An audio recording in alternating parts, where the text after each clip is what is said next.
अपने मेहमानों से मैं आपका तारुफ करवा देती हूँ। हमारे साथ मौजूद हैं international certified fitness trainer Mohammad Nawaz Bajwa और उन्हीं के साथ मौजूद हैं शहजाद सुहेल डाइटिशियन। अस्सलाम वालेकुम। कैसे हैं आप दोनों? खैरियत से हैं? आपकी तो बहुत ज़्यादा मसरूफियत बढ़ गई होगी क्योंकि शादियों का सीज़न आ गया और शादियों के सीज़न में 10-15 दिन पहले भी नवाज लोगों जिम जाएं और वहाँ पे पता नहीं कोई मैजिशियन बैठा हुआ है जो कि फटाफट एक्स्ट्रा फैट जो है उसको कट कर देगा। तो आप पहले ये बताइए कि कितनी ज़्यादा मसरूफियत बढ़ गई है और वेडिंग सीज़न के हवाले से क्या एक्स्ट्रा कुछ आपको टाइम देना पड़ा अपने जिम में? फर्स्टली तो thanks for having me on show. दूसरी बात ये कि ये होता है, जिस बंदे की शादी है वो हफ्ता पहले आ जाएगा, 10 दिन पहले। काम बहुत था, मसरूफियत बहुत, तो हफ्ते में तो कुछ नहीं हो सकता, 10 दिन में तो कुछ नहीं हो सकता, सिर्फ आपको क्रैम्प से बढ़ सकते हैं। तो फिटनेस एक जर्नी है, डेस्टिनेशन नहीं है, इसका कोई शॉर्टकट नहीं है इसको फिक्स करने का। तो you should adopt sustainable lifestyle, अपने गोल सेट करें, शॉर्ट टर्म गोल सेट करें, मिड टर्म सेट करें, लॉन्ग टर्म सेट करें, उसके अकॉर्डिंगली आप चलें। तो जो आपके गोल हैं वो स्मार्ट होने चाहिए, बिल्कुल सस्टेनेबल, मेजरेबल, अचीवेबल और टाइम बाउंड। आपको पता होना चाहिए कब आपने क्या करना है। एवं ही खामखा जाके 10 दिन में कोई, वो सिर्फ टीवी में ऐड आ सकता है कि जैसे वो रंग गोरा करने वाली क्रीम होती है 2 दिन में हो जाएगा, तो इसका कोई शॉर्टकट नहीं है। वैसे वो रंग भी 2 दिन में गोरा नहीं होता है, वो भी सिर्फ एक प्रोडक्ट को सेल करने साइकोलॉजिकली इम्पैक्ट करती है, बिल्कुल इसी तरह से है। लेकिन आज के प्रोग्राम में हम कोशिश करेंगे कि कम से कम वक्त में किस तरह से लोग उसके बेनिफिट्स ले सकते हैं डाइट के थ्रू और वर्कआउट के थ्रू। तो शहजा आप बताइएगा मुझे कि किस तरह से, जैसे मौसम भी तब्दील हो रहा है, एक तो वैसे ही मौसम की तब्दीली है, बहुत गर्म मौसम से एकदम से मौसम थोड़ा बेहतर होने लगा है, ठंडा होने लगा है, तो इसमें किस तरह की डाइट लेनी चाहिए, कैसा हमारा रूटीन होनी चाहिए, एंड देन फिर डे टाइम की और नाइट टाइम में क्या डिफरेंट रूटीन को फॉलो करना चाहिए, जैसे लोग स्किन केयर रूटीन को करते हैं, या फिर डाइट का आपका पूरे का पूरा आपकी विंडो कैसी होनी चाहिए, पूरे का पूरा कैसे दिन प्लान करना चाहिए, थोड़ा सा इस हवाले से बताइएगा। जी, आपने जैसे बात की कि सीजन चेंज हो रहा है, तो ऑफ कोर्स हमारे जैसे सीजन चेंज होता है तो हमारे फ्रूट्स, वेजिटेबल, ये चीज़ें भी चेंज होती हैं। नेचर ने हमें इतना ब्लेस्ड किया है कि जिस तरह का मौसम होता है ना, उसी तरह के हमारे पास वेजिटेबल, फ्रूट्स भी अवेलेबल होते हैं। तो इसलिए सीजनल फ्रूट्स, सीजनल वेजिटेबल्स को लाजमी कंज्यूम करें। और बाकी जैसे आपने बात की कि डे टाइम और नाइट टाइम में क्या डिफरेंस है, ऑफ कोर्स डिफरेंस है। नाइट टाइम में आपकी बॉडी के अंदर डिफरेंट तरह के हार्मोन्स रिलीज होते हैं और डे टाइम पे डिफरेंट तरह के हार्मोन्स रिलीज होते हैं। तो अगर आप रात का खाना दिन की तरह खा रहे होंगे और दिन का खाना रात की तरह खाएंगे तो ऑफ कोर्स वो आपके हार्मोन्स को डिस्टर्ब करेगा। आजकल की पॉपुलेशन में जो सबसे ज़्यादा इश्यूज हैं वो उसकी रीज़न भी ये है कि हमने रात को दिन बना लिया और दिन को रात बना लिया। हम खाने और सोने की जो हमारी रूटीन है वो बिल्कुल ऑपोजिट है। जो डे टाइम करना चाहिए वो नाइट टाइम करते हैं, नाइट टाइम का चीज़ें जो हैं वो हम डे टाइम करते हैं।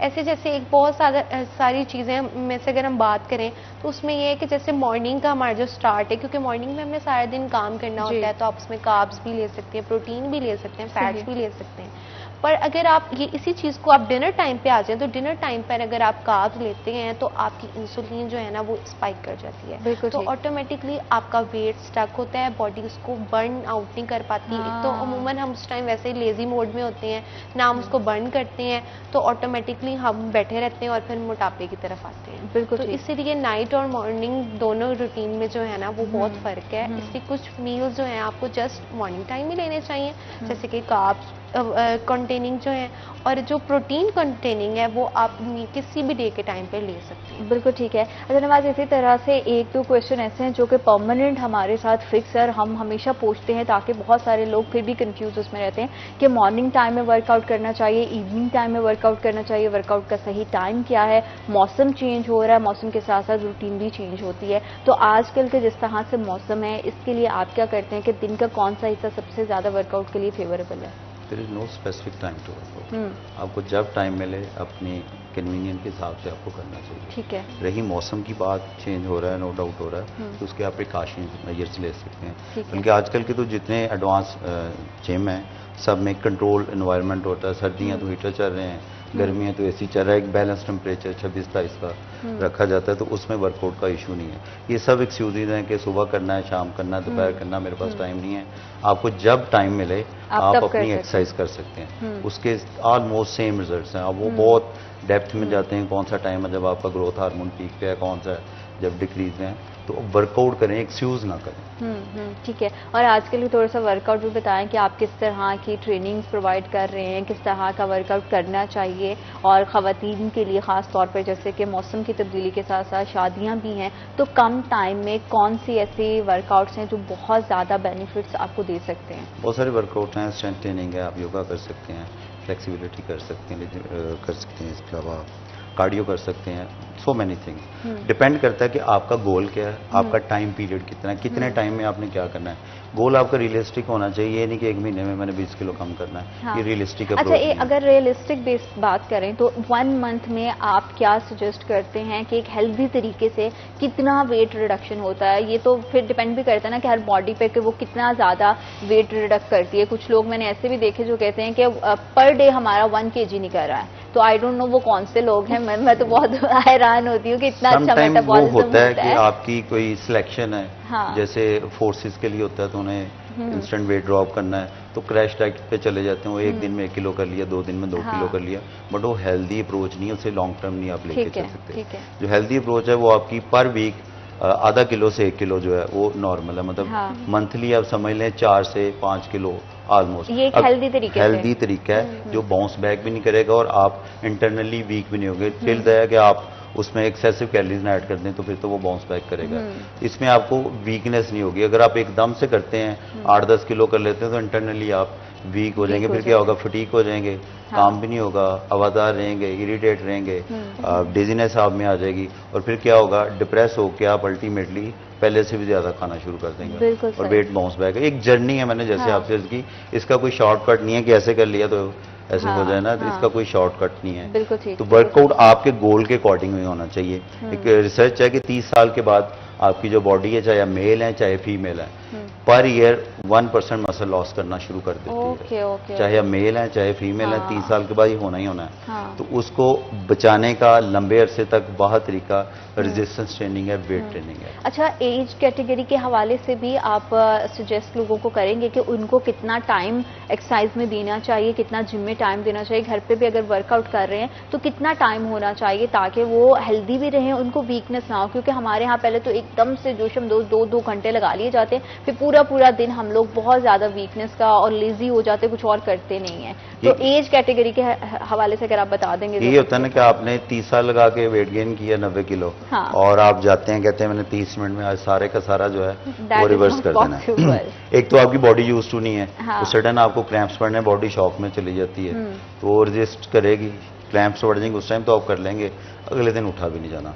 तो अगर आपने 30 साल में ये हाल किया है तो खुद को 30 साल नहीं, 30 महीने नहीं, 30 हफ्ते नहीं, कम से कम 30 दिन दें, बॉडी को यूज टू होने दें। 10-12 दिन तो आपको अडॉप्ट करने में लगते हैं, 21 दिन तकरीबन आपकी बॉडी अडॉप्ट करती है। कोई भी एक्टिविटी आप करते हैं तो उसके बाद आपके जो रिजल्ट्स आने शुरू, अगर आप प्रॉपर तरीके से किसी एक्सपर्ट की सुपरविजन में करते हैं तो 1 महीने में आपको पता लगना शुरू हो जाएगा आपकी बॉडी में चेंजेस आ रहे हैं। तो 3 महीने तक हर बंदे को पता लगना शुरू हो जाएगा कि आप चेंज हो चुके हैं। That's really good thing। और तो ये अच्छा भी लगता है ना जब कोई देख के अचानक से कहे। हर साल आपकी बॉडी 1% मसल लॉस करेगी, उसको बचाने का वाह तरीका रेजिस्टेंस ट्रेनिंग है। अपने मसल बनाएं, आपको उठने बैठने में प्रॉब्लम नहीं होगी। अगर आपकी बॉडी में जितने ज्यादा मसल है ना तो कोई फर्क नहीं पड़ता आपकी एज क्या है। मसल ट्रेनिंग लड़कियों के लिए कितनी ज्यादा इंपॉर्टेंट है? लड़कों से भी ज्यादा जरूरी है। हमारी ये बहुत बड़ी मिथ है कि अगर हम वेट उठाएंगी तो लड़कों की तरह चौड़ी हो जाएगी हमारे मसल। इस चीज को समझें, 2 बेसिक हार्मोन्स हैं। मेल हार्मोन है टेस्टोस्टेरोन, जो आपकी सारी फंक्शनैलिटी को मेन ड्राइव करता है, और फीमेल में एस्ट्रोजन है जो आपके फीमेल के सारी एक्टिविटीज परफॉर्म करता है। तो मसल बिल्डिंग जो है वो सिर्फ टेस्टोस्टेरोन से होती है। फीमेल में उसकी क्वांटिटी बहुत कम होती है, जितना मर्जी वो कोशिश कर ले नहीं बन सकती। क्या लड़कों के नहीं बनते तो लड़कियों को कैसे बनते? तो मसल बिल्ड होते हैं, स्ट्रेंथन होते हैं, वो टोन अप होगी आपकी बॉडी। ये नहीं होगा कि आप बहुत बड़े मसल ट्रेनिंग से बेसिकली आपके मसल स्ट्रांग होंगे, ना कि आपके मसल्स बन जाएंगे और आप मस्कुलर टाइप लगने लग जाएंगे। इवन आपने उठना बैठना भी है तो मसल्स यूज करते हैं, चलते हैं तो आप मसल्स यूज करते हैं। बिल्कुल। तो मसल्स बनाएंगे तो लंबे अरसे तक, फिर नहीं फर्क पड़ता कि आपकी एज क्या है, आप किस ब्रैकेट में रह रहे हैं, क्या कर रहे हैं, क्या नहीं कर रहे। जितनी आपकी बॉडी पे मसल्स होंगे उतना आप अच्छे तरीके से। तो आप क्या सजेस्ट करते हैं कि 1 वीक में कितने दिन देने चाहिए मसल ट्रेनिंग को खवातीन को? लड़के तो इस पे बहुत फोकस कर रहे होते हैं, लेकिन 3 से 4 दिन काफी हैं। 3 से 4 कार्डियो कर लें, योगा हाँ। कर लें, फ्लेक्सिबिलिटी कर लें, बट इसको लाजमी ऐड करें। हाँ। जिस तरह आपने खाना पकाना है ना, तो सारे इंग्रेडिएंट्स चाहिए आपको, मसाले भी, सब्जियां भी, गोश्त भी। इसी तरह आपने हेल्दी रहना तो वर्कआउट की सारी टाइप्स आपको अडॉप्ट करनी पड़ती हैं। हार्ट के लिए भी आपको करनी पड़ेगी, मसल्स के लिए भी करनी पड़ेगी, फ्लेक्सिबिलिटी इन्हांसमेंट के लिए भी आपको करना पड़ेगा। तो सारी चीजें आपको लेके चलनी क्वांटिटी के हिसाब से। बिल्कुल ठीक है। अच्छा शहज़ा, हमारे दिन का आगाज हेल्दी तरीके से हम, हमारी मॉर्निंग कैसी होनी चाहिए और कितने बजे होनी चाहिए? क्योंकि अक्सर हम 12-12, 1-1 बजे उठ रहे होते हैं एंड फिर उस हिसाब से अपने डाइट को हम लेकर चल रहे होते हैं। हमें सिर्फ ये होता है कि कैलोरीज पूरी करनी है, कि इतनी रिक्वायर्ड कैलोरीज है। उसमें फिर बात वही आ जाती है कि डे टाइम में हमारी बॉडी और तरह से रिस्पॉन्ड करती है, नाइट टाइम में और तरह से रिस्पॉन्ड करती है। तो ये भी एक बहुत इंपॉर्टेंट क्वेश्चन है, लोगों को ये समझने की जरूरत है कि टाइम कितना इंपॉर्टेंट है डाइट में। इस हवाले से हम जरूर जानेंगे, लेकिन थोड़ा सा इंतजार आपको। इसलिए सबकी कोशिश होती है कि फटाफट से जादू की छड़ी घुमाई जाए और किसी न किसी अच्छे जिम में जाकर, किसी न किसी डाइटिशियन के पास जाके कंसल्ट करके 1 महीने के अंदर हम अपने सारी का सारा फैट जो है उसे रिड्यूस कर लें। लेकिन ये एक हेल्दी एक्टिविटी नहीं है। अनहेल्दी तरीके से अगर आप वेट रिडक्शन की तरफ जाते हैं तो उससे बहुत ज़्यादा कॉम्प्लिकेशन हो सकती हैं। तो इसलिए अपने दिन को किस तरह से प्लान करना है, किस तरह की आपकी एक्टिविटी होनी चाहिए, ये लाइफस्टाइल का हिस्सा होना चाहिए, ना कि किसी सीजन की वजह से या किसी टारगेटेड डेज की वजह से आप कुछ दिन उसे फॉलो करें एंड देन फिर आप रिलैक्स हो जाएंगे। अच्छा, अब ठीक है, आपकी सेहत सबसे ज़्यादा इंपॉर्टेंट है। तो शहज़ा, आपके दिन का आगाज़ कैसा होना चाहिए? मॉर्निंग कैसी होनी चाहिए? मॉर्निंग का आगाज़ आप हमेशा जो अपनी बॉडी को सुने, मैं हमेशा कहती होती हूँ कि बॉडी के मुताबिक ही आपको करना चाहिए। आपकी नीड क्या है? सबसे पहले तो इसमें सबसे ज़रूरी है कि आपकी नीड क्या है। एक पर्सन है जिसने जाना है, पूरा दिन गुजारना है, काम करना है। एक वो पर्सन है जो नाइट शिफ्ट के बाद आया और उसने सोना है। तो दोनों के रूटीन में ज़मीन आसमान का फर्क होता है।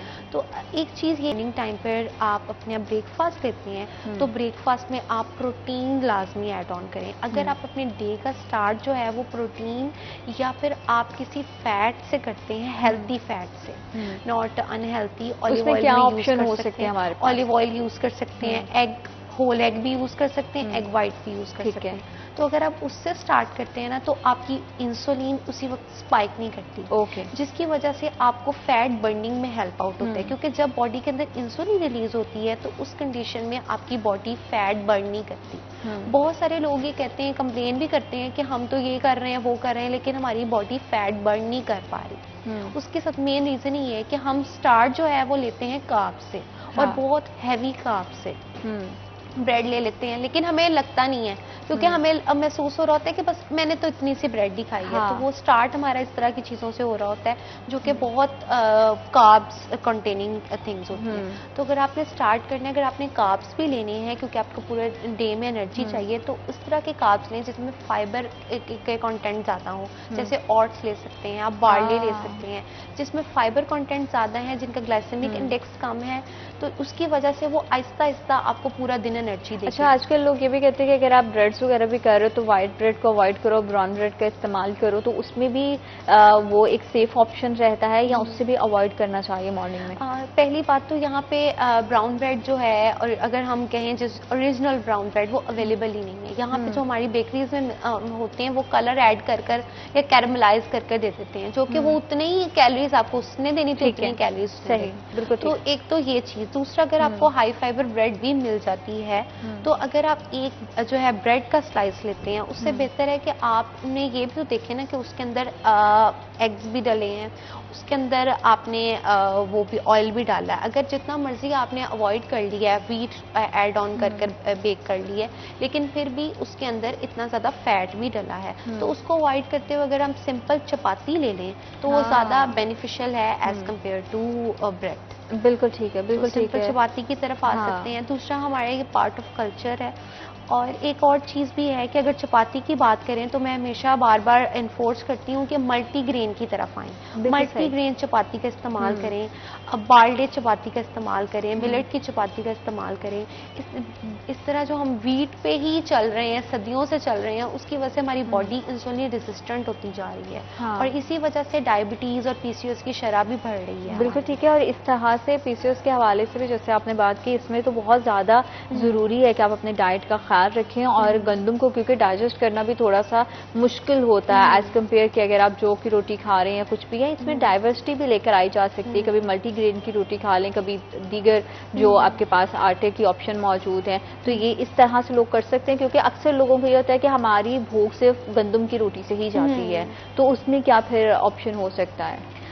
ऐसा नहीं होता है, ये सिर्फ हमारी माइंड सेटअप है। ये माइंड सेटअप है कि वीट की रोटी ही लेंगे तो हमारी जो है भूख जाएगी। हालांकि अगर आप बार्ले या मिलेट का इस्तेमाल करते हैं, फ्लोर का, वो ज्यादा फाइबर रिच है, वो ज्यादा देर तक आपको जो है ना भूख नहीं लगने देते। बिल्कुल ठीक है। अच्छा नवाज, एक लोगों के ये भी ख्याल है कि सब कुछ खाए पी जाओ, फास्ट फूड भी खाओ, रोटी भी दबा के खाओ, सब करो, उसके बाद जाके घंटा वर्कआउट कर लो, जिम में लगा लो, तो आपकी बॉडी बिल्कुल हेल्दी रहेगी। ये स्टेटमेंट कितनी सही या गलत है? ये फजूल स्टेटमेंट है। एक पाउंड फैट जो है ना तकरीबन 2500 से 3500 कैलोरी से मिलकर बनती है। तो अगर आप डेली 1 घंटा वॉक करते हैं नॉर्मल पेस पे, तो आप 200 से 250 कैलोरी बर्न करते हैं। पूरे हफ्ते में आप 1 पाउंड फैट भी बर्न नहीं कर सकते। इसको इस तरह समझें कि आपने वहां पे जाके 500 कैलोरीज बर्न की, आके 1500 एक्स्ट्रा खा लिया। 1500 फिर आप सरप्लस में चले गए, तो लूज नहीं होगा वेट, वो गेन ही होगा। तो सबसे पहले आपको 70-30 रूल को समझना चाहिए कि 70% आपकी न्यूट्रिशन है, you always look what you eat, 15% आपकी एक्सरसाइज है, 15% आपका रेस्ट है। ये एक ट्रायंगल, तीनों में से एक चीज भी डिस्टर्ब होगी, आपकी बॉडी कभी ग्रो नहीं करेगी पॉजिटिव। बिल्कुल ठीक है। अच्छा, प्री वर्कआउट मील या ड्रिंक, वो क्या रिकमेंड आप ज्यादा अपने क्लाइंट्स को करते हैं? लेना चाहिए, नहीं लेना चाहिए, बहुत जरूरी है, स्किप भी कर सकते हैं? इस हवाले से ये भी आज जरा थोड़ा क्लियर कर दें आप। 2 मील बहुत इंपॉर्टेंट है। एक प्री वर्कआउट जिसने आपको एनर्जी देनी है वर्कआउट करने के लिए, किस इंटेंसिटी पे आपने करना है उसको हिट करने के लिए।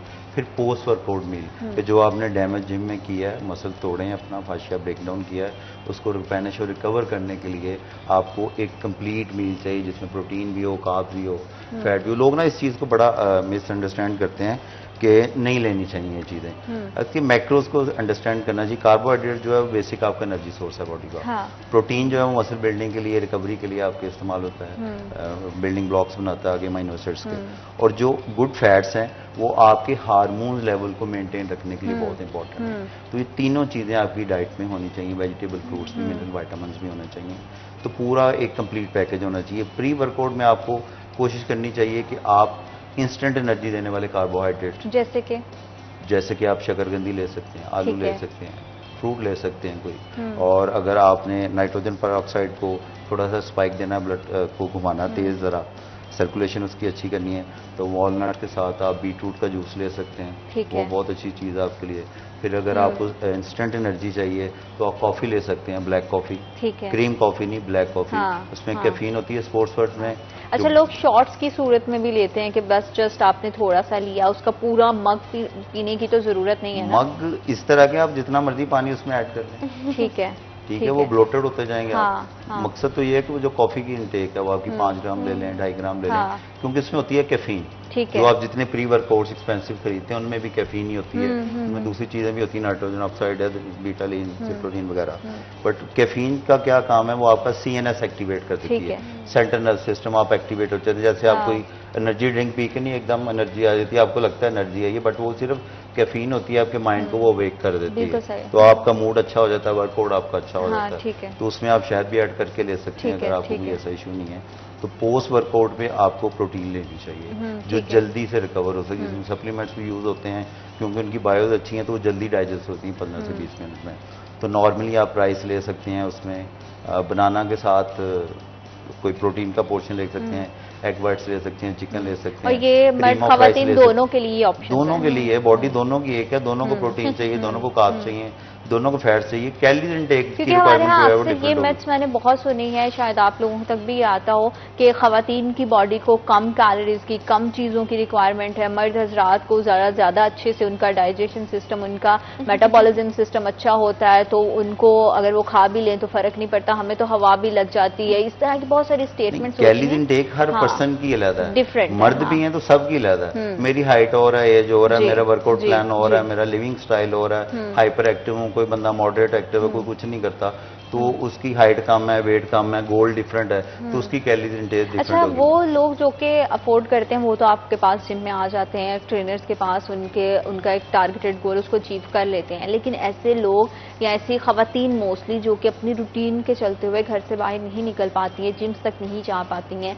उनको क्या अपनी लाइफ रूटीन कैसी रखनी चाहिए, कैसे उनकी फिजिकल एक्टिविटी होनी चाहिए? हम लोग ये भी बड़ा कंसीडर करते हैं कि अगर आपने घर पे पोछा लगा लिया, सफाई कर ली है, सारा दिन काम कर रही है, ऊपर से एक्टिविटी इनफ है, लेकिन उसके बावजूद आपको बहुत ज़्यादा हेल्थ इश्यूज हो जाते हैं, तो किस तरह के घर पे रहते हुए आप अपने आप को मेंटेन कर सकते हैं, एक हेल्दी लाइफ आप गुजार सकते हैं? Welcome back after short break. आप देख रहे हैं सिटी अटर्न। बहुत सारे ऐसे लोग जो कि जिम में नहीं जा सकते हैं और कुछ लोग ये भी कहते हैं कि डाइटिशियन के पास जाना खासा खर्चा होता है, हालांकि मेडिसिन पे आप पैसे खर्च करने की बजाय अगर अपनी हेल्थ पर, हेल्थी एक्टिविटी पे करेंगे तो मेरा ख्याल है कि इसका कोई भी नेमल बदल नहीं है, लेकिन फिर भी हमारी कोशिश यही होती है कि हम हर तरह की अपनी ऑडियंस के लिए उनके प्रॉब्लम्स का सोल्यूशन लेकर आएँ। तो नवाज, घर पे रहते हुए किस तरह से लोग अपना ख्याल रख सकते हैं, अपनी बॉडी का ख्याल रख सकते हैं? खुद से प्यार करना बेहद ज़रूरी है। मेरा तो ये बिलीव है कि अगर आप खुद से प्यार नहीं करते आप किसी से नहीं कर सकते हो। बिल्कुल ठीक बात है कि जब से आप पैदा होते हैं मरने तक आप इसी बॉडी में रहते हैं। हाँ, जैसे आप जिस जगह पे रहते हैं, जिस घर में रहते हैं,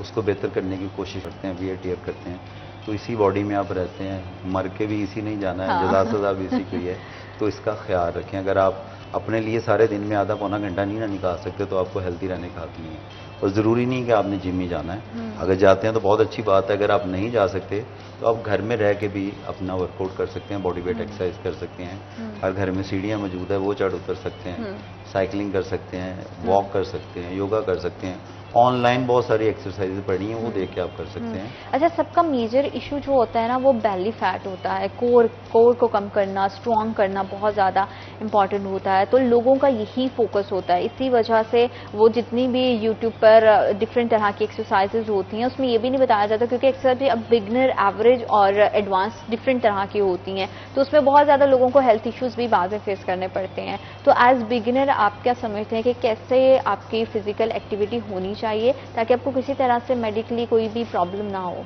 आपको लाइटली स्टार्ट करनी चाहिए, एकदम से इंटेंसिटी में नहीं आना चाहिए।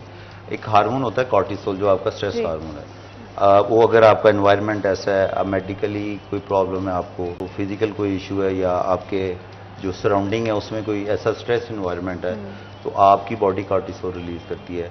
आप इस तरह समझ लें कि अगर आप 2 से 3 मिनट सिर्फ शदीद गुस्से में रहते हैं ना, हाँ। तो अगले 7 से 8 घंटे आपकी बॉडी कॉर्टिसोल रिलीज करती रहती है। अच्छा, इतना सिर्फ गुस्से में गोरियां डाल के। हाँ। कोई तो यहाँ पे तो पूरा दिन गुस्से में लोगों का गुजर तो हालात भी तो लोगों के देखे ना, तो उससे क्या होता है, आपका पेट बढ़ना शुरू हो जाता है। कार्टिसोल जब रिलीज होता है तो आपका पेट बढ़ेगा। जिन लोगों का कम नहीं होता तो उनका कार्टिसोल लेवल भी ज्यादा होता है। तो सबसे पहले हैप्पी हार्मोन रिलीज करना शुरू करें, एक्सरसाइज करें। आप देखेंगे जब आप एक्सरसाइज कर रही हैं वो 30 सेकंड का, 40 सेकंड का, 1 मिनट का जो सेट है उसमें आपको कुछ भी याद नहीं होता, सिर्फ ये होता कि ये मैंने कैसे पूरा करना है। हाँ। तो आपकी जो टेंशन है वो डाइवर्ट होती है। हाँ। तो बॉडी आपकी रिलैक्स मूड में आती है, उसके बाद स्ट्रेस रिलीज होता है। हाँ। जैसे आपको गुस्सा आता है तो समटाइम आप कोई चीजें तोड़ते हैं, किसी चीज पे एग्रेशन निकालते हैं, तो वर्कआउट में अपना एग्रेशन निकाल लें। हाँ। उसको अपने दोस्त बनाएं, उसके साथ आप दोस्ती करें, टाइम स्पेंड करें, आपकी बॉडी उसको अडॉप्ट करेगी तो ग्रेजुअली आपको मजा आना शुरू हो जाएगा। तो स्टार्ट में आप लाइट शुरू करें। हाँ। अगर आप समझते हैं कि आप 20 मिनट वॉक कर सकते हैं, आप पहले दिन 18 मिनट करें।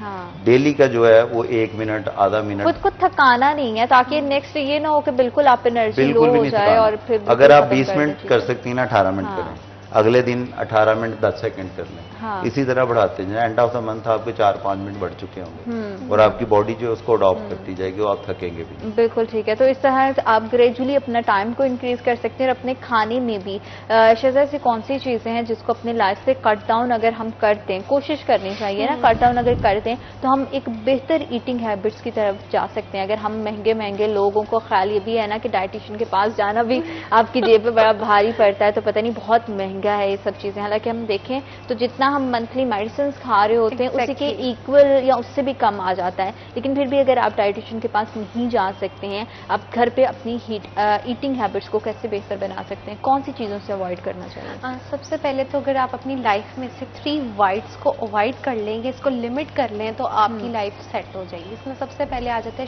शुगर को अपनी लाइफ से निकालते हैं। शुगर एक जहर है जिसको हम डेली उंडेल रहे हैं, इनडायरेक्टली डायरेक्टली किसी भी फॉर्म में हम लाजमी ले रहे होते हैं। एक तो सबसे पहली चीज़ ये शुगर आ गई। शुगरी ड्रिंक्स का इस्तेमाल जो है जिसमें सबसे ज़्यादा शुगर में अगर बात करें तो वो सबसे ज़्यादा है, जिसको हम सिर्फ हाइड्रेशन के तौर पे ही कितनी शुगर जो है ना वो इनटेक कर जाते हैं, तो इसको अवॉइड कर लें। दूसरी चीज़ है वाइट फ्लोर को अवॉइड करें। हर चीज़ जो कि मैदे से बनी हुई है, वाइट फ्लोर की बनी हुई है, बेकरी आइटम्स हैं, नान है, इन सबको अवॉइड करें अपनी लाइफ से। अपनी मल्टीग्रेनिंग की तरफ आएँ, हाई फाइबर ग्रेन की तरफ आएँ, वो ज़्यादा बेहतर है। तीसरी चीज़ जो है वो सॉल्ट को लिमिट करें। ओवर यूज ऑफ सॉल्ट भी आपकी बॉडी के अंदर वाटर को रिटेन करता है और आपको वाटर वेट देता है। तो वो ओवर यूज ऑफ सॉल्ट को, व्हाइट सॉल्ट को आप पिंक सॉल्ट के साथ कर सकते हैं, भी आप उसके साथ रिप्लेस भी कर सकते हैं और लिमिट भी करें।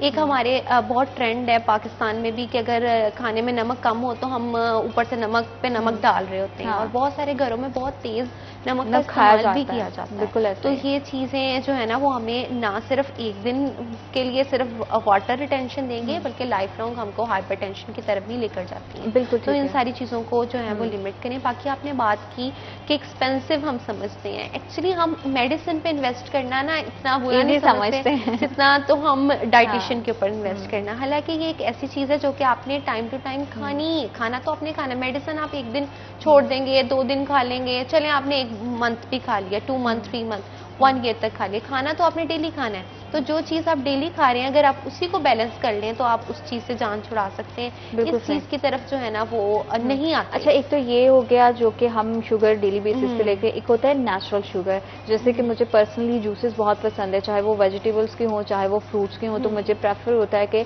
अगर कहीं पे भी है तो आप वो बना लो अपने साथ रख लो, बजाय कि आप बाहर से कोई स्नैकिंग करो। लेकिन कुछ दिन पहले मैंने कुछ रिसर्च या कुछ वीडियोज ऐसी मेरी नज़र से गुजरी जिसमें ये था कि अगर आप बिल्कुल स्टेयर करके जूस नेचुरल शुगर भी लेते हो तो उसमें आप में डायबिटीज का खतरा बढ़ जाता है। तो क्या ये सही है? और पल्प के साथ उसको खाना बेहतर है, फ्रूट्स को या वेजिटेबल्स को, या उसका जूस बनाना बेहतर है? पल्प के साथ अगर आप ले रहे हैं ऐसे होल फूड, जितनी भी नेचुरल चीज होल फूड आप लेंगे ना उसके ज्यादा आपको फायदे हैं, क्योंकि उसके अंदर आपके अंदर फाइबर जाएगा। फाइबर एक तो आपको भूख नहीं लगने देगा, दूसरा वो आपने थोड़ी क्वांटिटी में इस्तेमाल होगा। फॉर एग्जाम्पल अगर हम माल्टे की बात ले लेते हैं, ऑरेंज जूस की बात करें, आप मैक्सिमम 1 से 2 ऑरेंजेस खा लेंगे, लेकिन जब आप ऑरेंज जूस बनाते हैं तो उसमें 4-5 ऑरेंज कहीं नहीं गए, तो ऑटोमेटिकली वो 60 कैलोरीज को अगर आप प्लस करें तो इतनी ज्यादा कैलोरीज आप इनटेक कर लेते हैं और आपको महसूस भी नहीं हो रहा होता कि मैंने इतनी कैलोरीज ले ली। मेंटली भी आपको लग रहा होता है कि मैं तो भी भूखा हूँ, हाँ, तो लेकिन आप इतनी कैलोरीज ले चुके होते हैं। हाँ, और हमें अपने पोर्शन को कंट्रोल करने की भी बहुत ज़रूरत है। ये एक थोड़ी सी प्रैक्टिस है, लेकिन अगर हम करना शुरू कर दें तो कुछ दिन के बाद आपकी बॉडी यूज्ड हो जाती है, आपसे फिर खुद ही ज़्यादा नहीं खाया जाता है। लेकिन फिर भी मैं चाहूँगी कि आप 1-2 कोई ऐसी हमारे देखने वालों जितनी भी ऑडियंस हैं उनको कोई रेसिपी अगर शेयर कर सकें जो कि वो अपने डेली रूटीन में अगर वो ऐड करें तो उनको उससे बेनिफिट होगा। जिसमें अगर आपने ऐसी बात की ना कि एक्सपेंसिव की हमें लगता है कि बहुत एक्सपेंसिव है, इतना मुश्किल नहीं है, बल्कि अगर आप 2 रोटी खा रहे हैं उसकी जगह 1 रोटी खाएंगे तो वो इनएक्सपेंसिव हो जाएगा ऑटोमेटिकली। दूसरी चीज है कि अपना सैलेड्स का इस्तेमाल लाजमी करें। हाँ। अपनी फूड के अंदर से अपनी जो मील प्लेट बनाएं वो हाफ आपकी सैलेड होनी चाहिए, बाकी आपके प्रोटीन होना चाहिए और कार्ब्स का पोर्शन कम से कम रखें। ये ऑटोमेटिकली आपको हेल्प आउट करता है लीन रहने में। दूसरी अगर आपने कहा कि रेसिपी की बात करें तो रेसिपी में जो है वो वेट लूज की रेसिपीज बल्कि ज्यादा मजेदार है। आज वेट लूज की रेसिपी में जरूर जानूंगी, क्योंकि आप भी थोड़ा सा इंतजार करें, क्योंकि आपकी फायदे की बात है तो आपको साथ जोड़े रखना भी बेहद जरूरी है। क्योंकि वक्त छोटी सी ब्रेक, काफी आप वेट रिडक्शन की तरफ चाहते हैं तो आपकी डाइट के साथ, फिटनेस के साथ स्लीपिंग सर्कल आपका बहुत इंपॉर्टेंट है कि वो अच्छा हो, और साथ ही साथ आपकी जितनी एनर्जी आप पूरे दिन में आप सर्व करते हैं डिफरेंट तरह की, तो उसको रिस्टोर करना भी बड़ा ज़रूरी होता है। तो नवाज, आप क्या समझते हैं कि तमाम की तमाम फिजिकल एक्टिविटीज़ के साथ आपका लाइफस्टाइल, आपका टाइम पे सोना, ये कितना इम्पॉर्टेंट है? क्योंकि अभी बहुत आम ये हैबिट हो गई है कि लोग रात के 2:30-3 बजे तक जाग रहे होते हैं और फिर ऑब्वियसली सुबह उठना बड़ा मुश्किल हो जाता है। अच्छा, मज़ेदारी की बात है, आपका वेट गेन होने की एक बहुत बड़ी वजह ये भी है।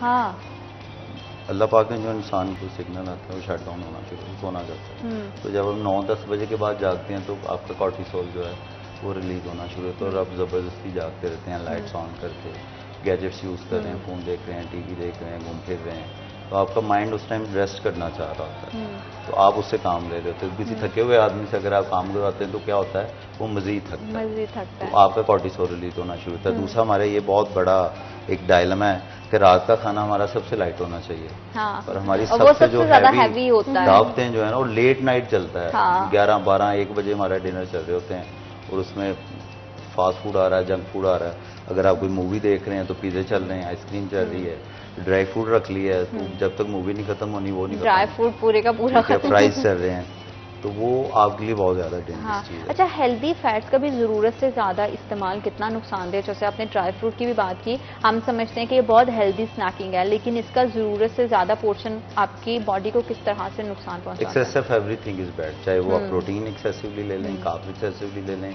फैट्स ले लें, वो आपको डैमेज करेगा, उसका नुकसान है। जितनी आपकी बॉडी की रिक्वायरमेंट है उतनी ही लें। यहाँ कंसेप्ट नहीं है डाइट का, किसी बंदे से पूछे ना कि डाइट कैसी हो, कहे जी बेहतरीन, 3 रोटियां सुबह, 3 दोपहर, 3 शाम, हाँ। तो उसमें आप पूछेंगे वो 3 की तो जरूरत भी नहीं है आपकी बॉडी को। आपकी बॉडी की जो बेस्ट प्रोटीन है आपके बाल लेते हैं, हाँ। ठीक है, आपकी पूरी बॉडी को रिकवर करने के लिए, आपकी कोई चोट लगती है उसको रिकवर करने के लिए, कोई इंजरी होती है उसको रिकवर करने के लिए आपको प्रोटीन की जरूरत है।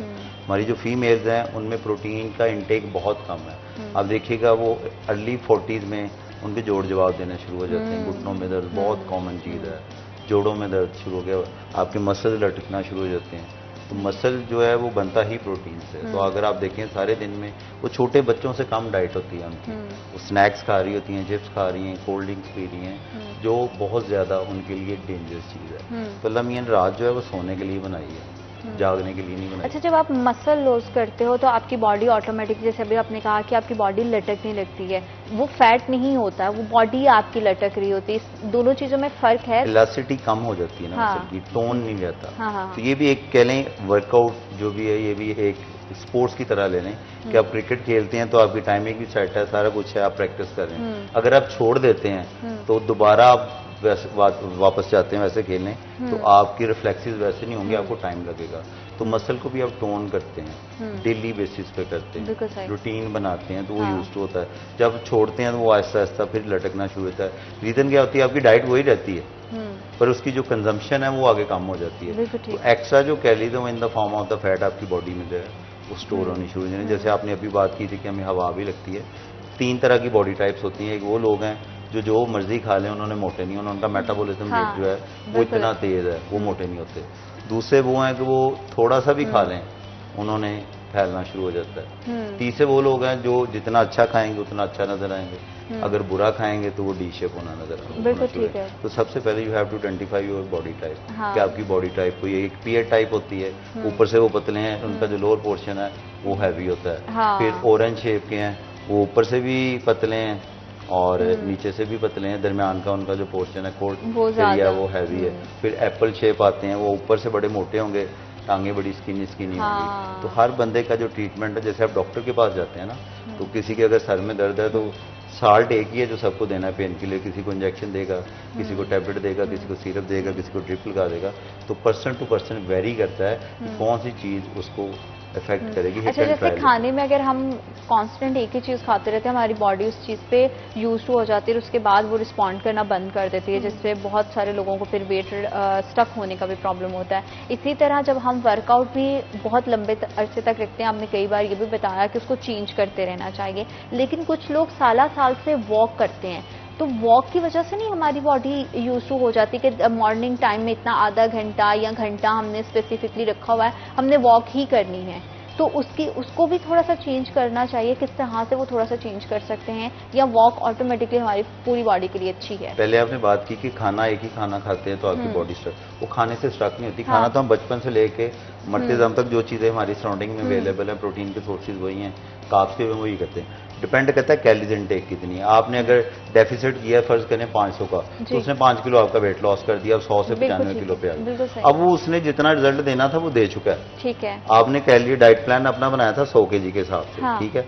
अब आपने उससे मजीद डेफिसिट करना है तो आपको रिजल्ट मिलेगा, उसमें चेंज होता है। वो 4 से 8 हफ्ते आप पे इफेक्ट करता है, 4 हफ्ते मेजर इम्पैक्ट आता है, फिर उसका कम होना शुरू होता है। 8 हफ्ते तक बॉडी उसको अडॉप्ट कर लेती है, वो प्लेटो में चली जाती है। जैसे वो कैलेंडर हीट हो जाता है बच्चा, उस पर फिर असर नहीं होता, वहाँ पे फिर आपको शफल करना पड़ता है वर्कआउट। आप अपनी रूटीन चेंज कर देंगे, वर्कआउट चेंज कर देंगे, एक्सरसाइज चेंज कर देंगे, रेप रेंज चेंज कर देंगे, वेट का जो वॉल्यूम वो चेंज कर देंगे, प्रोग्रेसिव लोड की तरफ चले जाएंगे, रेप रेंज हाई कर देंगे, कभी लो कर देंगे, तो शफल करते रहना है। फिर आपने बात की वॉक की, मेडिकल जो साइंस है वॉक को, रनिंग को नेगेटिव एक्सरसाइज कहती है। अच्छा, तो मतलब आप इसको नहीं करते, टाइम कम है तो इससे मैं कह रही हूँ सिर्फ इसको नहीं, हाँ, सिर्फ इसको नहीं, इससे क्या होता है कि आप मसल लॉस करते हैं। आपने मैराथन रेसर देखे होंगे जो 40-40 किलोमीटर, पतले पतले बेचारों को कोई मसल नहीं, खोपड़ियां निकली। तो अगर एट एंड हम इसका नतीजा निकालें तो हमें ये है कि टाइम के साथ साथ हमें अपनी रूटीन को चेंज करते रहना चाहिए, चाहे वो फिजिकल एक्टिविटी की सूरत में है, चाहे वो खाने पीने की सूरत में है। तो आज के सेशन से छोटी सी कोशिश थी कि आपको बताया जाए कि